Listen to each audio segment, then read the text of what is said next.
कबीरदास ने बहुत अच्छी पंक्ति कही थी कि जात ना पूछो साधु की, पूछ लीजिए ज्ञान, मोल करो तलवार का, पड़ी रहेंदो म्यान।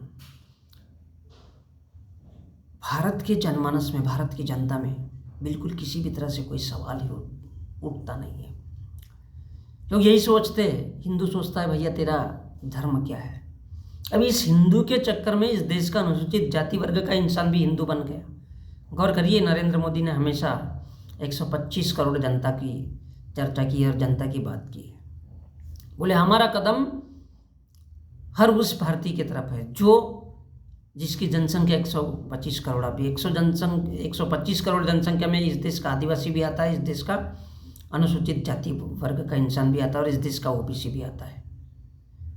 और खाली 138 में से यदि 125 करोड़ हटा दिए जाए 138 करोड़ में से, तो कितना बचेगा? बाकी इसका मतलब मुसलमान है।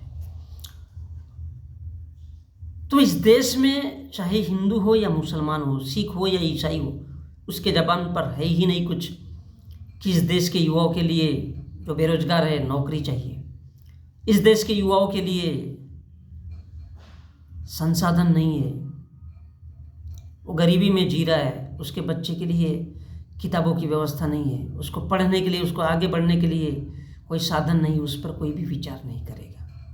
लेकिन वो पहले पूछेगा कि भाई आप हिंदू हो या मुसलमान हो।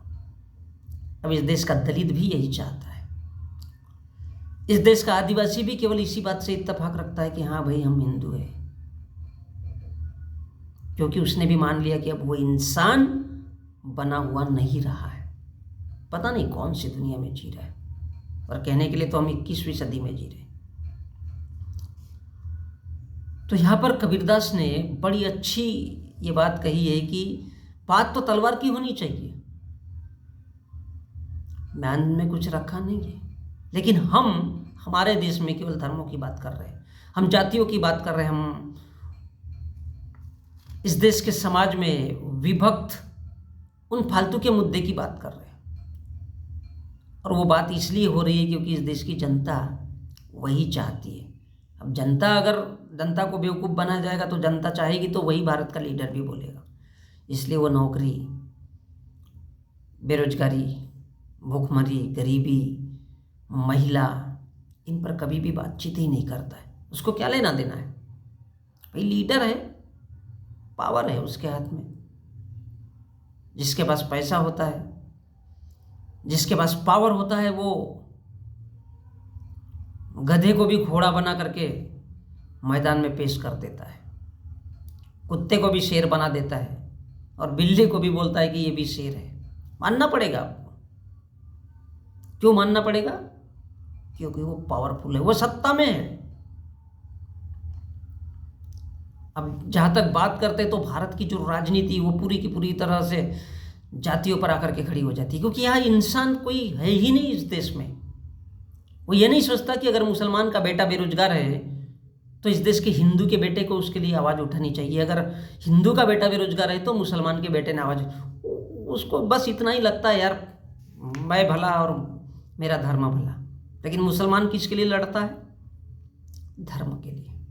अब वो भारत का कोई आदिवासी हो या फिर भारत का अनुसूचित जाति वर्ग का हो, उसको किस बात से मतलब है? अरे वो मुसलमान है ना, हम लोग तो हिंदू है। क्योंकि वो आदिवासी है, वो भी खुद को हिंदू मानता है, जबकि हिंदू है ही नहीं। हिंदू सिर्फ इसलिए उन मुसलमानों ने कहा था क्योंकि जब मुसलमान भारत पर शासन कर रहे थे तब ब्राह्मण बीच में टांग अड़ाता था, और छोटी छोटी प्रथाओं में, सपोज किसी महिला का पति मर गया और उसके पति को जलाया जा रहा है, तो मुसलमान को भी थोड़ी बहुत नफरत होती थी कि ये क्या हो रहा है। तो ब्राह्मण बड़े शौक से कहता था कि हमारा रीति नियम है, हमारा धर्म है, तुमको बीच में बोलने की आवश्यकता नहीं। और जब ये आवश्यकता नहीं है, उस दौरान, उस वक्त वो इसके धर्म को स्वीकार करता था, तब ब्राह्मण उसमें टांग अड़ाता था कि बोले मेरे इंसानों को, वो हद से ज़्यादा ज्यादती कर रहा है उस पर। लेकिन जब वो मुस्लिम धर्म स्वीकार कर रहा है तो ब्राह्मण टांग अड़ाता था, और वो टांग अड़ाता था इसलिए भारत का मुसलमान उसको हिंद्वीज कहता था, हे हिंदू, अर्थात बे घटिया ब्राह्मण, तू क्या बताएगा मेरे को। ये हिंदी का मतलब था। और भारत के बहुत सारे विद्वान आज भी उस शब्द पर टिप्पणी करते हैं, चर्चा करते हैं कि बोलिए हिंदू हिंदू हिंदू क्या है। उसका मतलब है बे घटिया ब्राह्मण, मेरे बीच में टांग मत अड़ा, मेरे धर्म के मामले में मत समझा, मेरे को मत समझा कि तू क्या चीज है, होंगे तेरे ग्रंथ जो भी। तो ये क्या है। अब इस देश के बड़े बड़े लोग कहते हैं, कोई कहता है काफिर होता है, कोई कहता है काला होता है। जी नहीं, भारत के लोग ही पहले से उस सभ्यता के लोग हैं।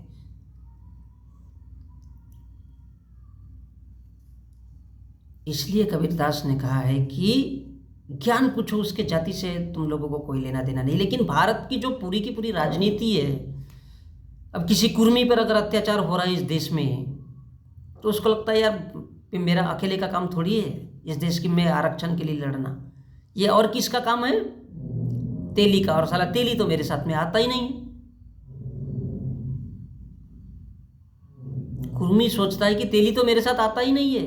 तो सवाल तो इसी बात का है कि जातियों में बांट इसलिए दिया गया है ताकि तुम केवल श्रम विभाजन के पीछे ये सोचो कि ये उसका काम नहीं है, तेली तेल निकालने का काम है, तो कुंभी का काम क्या है, सिर्फ खेती करना है। बेटा तू हल ही चलाएगा, उसके अलावा तेरी औकात ही नहीं है। तो ये औकात जो बताई गई है यही जातिया है कि तुम इससे आगे बढ़ ही नहीं सकते। और इसलिए ये इस देश का ओबीसी कभी भी इस बात पर गौर नहीं करता और सोचना भी नहीं चाहता है कि वो नौकरियों में क्यों नहीं है। उसके इस देश में कलेक्टर कितने, उसको कोई लेना देना नहीं है। इस देश में उसके चपरासी कितने हैं, वो इन आंकड़ों पर कभी गौर ही नहीं करेगा।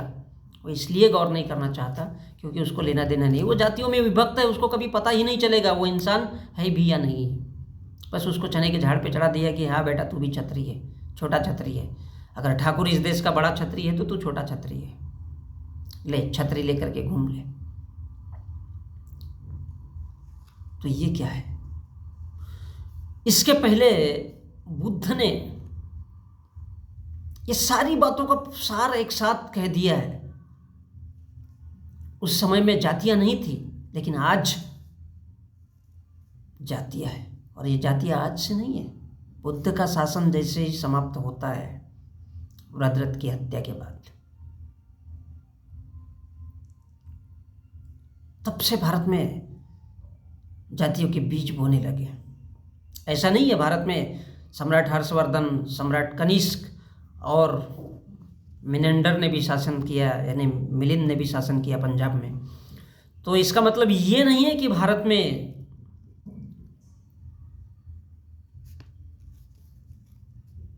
जातियां नहीं थी, भारत में जातियां थी।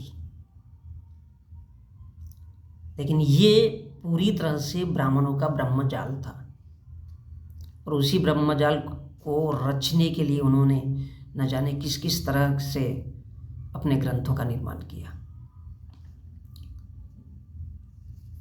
जातियां कोई मैटर नहीं करती है, जातियां कुछ नहीं है। ये सिर्फ इंसानों के दिमाग में एक ऐसी चोट है, एक ऐसा खीला मार दिया गया है, एक ऐसा हथौड़ा मार दिया गया है जिससे इंसानों को लगे कि नहीं, जातियां तो होना ही चाहिए। सच तो ये है कि ये आपस में लड़ाने के लिए बनाई गई, और इससे ऊपर अगर तुम लोहार हो तो लोहारी रहोगे, घन पीटते रहोगे, कुल्हाड़ी बनाओगे। इसके अलावा तुम आगे नहीं बढ़ सकते। ना तो तुम पढ़ाई के क्षेत्र में बढ़ सकते हो, न कभी भी न्याय की बात कर सकते हो। क्यों? क्योंकि तुम हो ही इस लायक, तुम्हारी तो जातियां बना दी गई है।